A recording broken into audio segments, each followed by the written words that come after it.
If a man believes that the good is a matter of arbitrary subjective choice, the issue of good or evil becomes, for him, an issue of my feelings or theirs.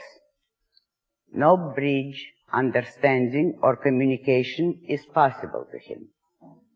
Reason is the only means of communication among men, and an objectively perceivable reality is their only common frame of reference.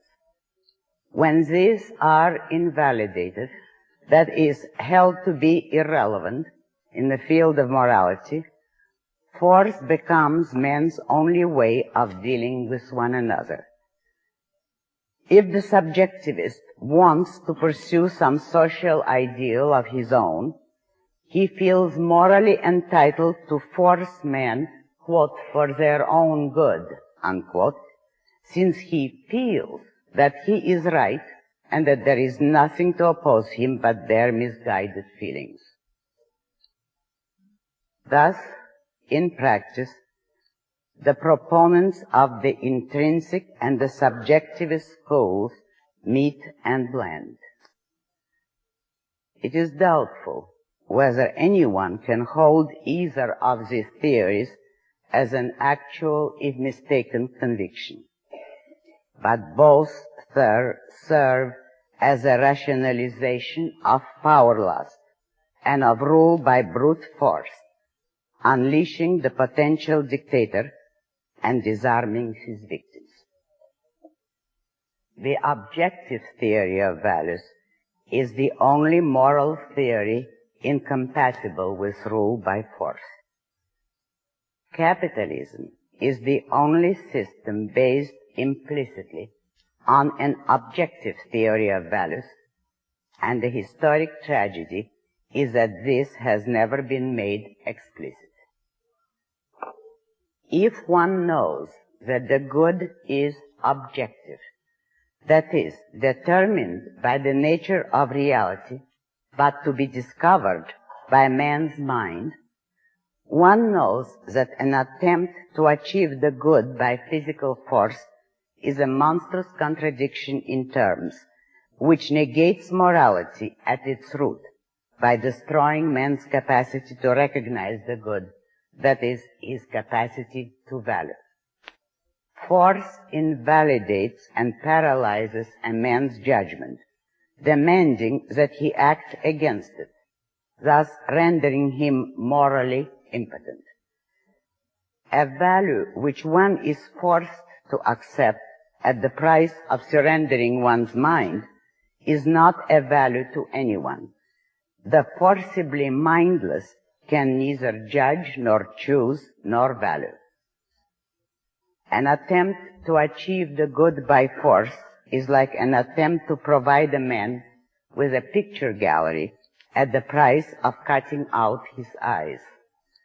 Values cannot exist, cannot be valued, outside the full context of a man's life, needs, goals, and knowledge.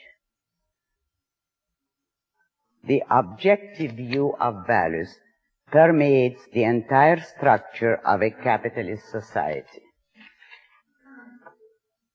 The recognition of individual rights implies the recognition of the fact that the good is not an ineffable abstraction in some supernatural dimension, but a value pertaining to reality, to this earth, to the lives of individual human beings. Note the right to the pursuit of happiness. It implies that the good cannot be divorced from beneficiaries, that men are not to be regarded as interchangeable, and that no man or tribe may attempt to achieve the good of some at the price of the immolation of others. The free market represents the social application of an objective theory of values. Since values are to be discovered by man's mind, man must be free to discover them, to think, to study, to translate their knowledge into physical form, to offer their products for trade, to judge them, and to choose, be it a material good or an idea, a loaf of bread or a philosophical treatise. Since values are established contextually, every man must judge for himself in the context of his own knowledge, goals, and interests. Since values are determined by the nature of reality, it is reality that serves as man's ultimate arbiter. If a man's judgment is right, the rewards are his. If it is wrong, he is his only victim. It is in regard to a free market that the distinction between an intrinsic subjective and objective view of values is particularly important to understand. The market value of a product is not an intrinsic value, not a value in itself hanging in a vacuum. A free market never loses sight of the question of value to whom. And within the broad field of objectivity, the market value of a product does not reflect its philosophically objective value, but only its socially objective value. By philosophically objective, I mean a value estimated from the standpoint of the best possible to man. That is, by the criterion of the most rational mind possessing the greatest knowledge in a given category, in a given period, and in a defined context. Nothing can be estimated in an undefined context.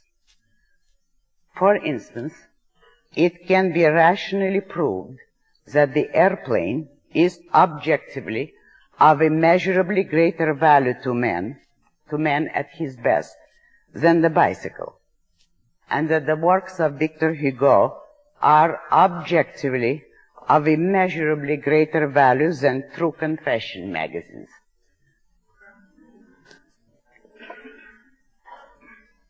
But if a given man's intellectual potential can barely manage to enjoy True Confessions, there is no reason why his meager earnings, the product of his effort, should be spent on books he cannot read, or on subsidizing the airplane industry if his own transportation needs do not extend beyond the range of a bicycle. Nor is there any reason why the rest of mankind should be held down to the level of his literary taste, his engineering capacity, and his income. Values are not determined by fiat, nor by majority rule. Just as the number of its adherents is not a proof of an idea's truth or falsehood, of an artwork's merit or demerit, of a product's efficacy or inefficacy, so the free market value of goods or services does not necessarily represent their philosophically objective value, but only their socially objective value. That is, the sum of the individual judgments of all the men involved in trade at a given time, the sum of what they valued, each in the context of his own life. Thus, a manufacturer of lipstick may well make a greater fortune than a manufacturer of microscopes, even though it can be rationally demonstrated that microscopes are scientifically more valuable than lipstick. But valuable to whom? A microscope is of no value to a little stenographer struggling to make a living. A lipstick is. A lipstick to her may mean the difference between self-confidence and self-doubt, between glamour and drudgery. This does not mean, however, that the values ruling a free market are subjective.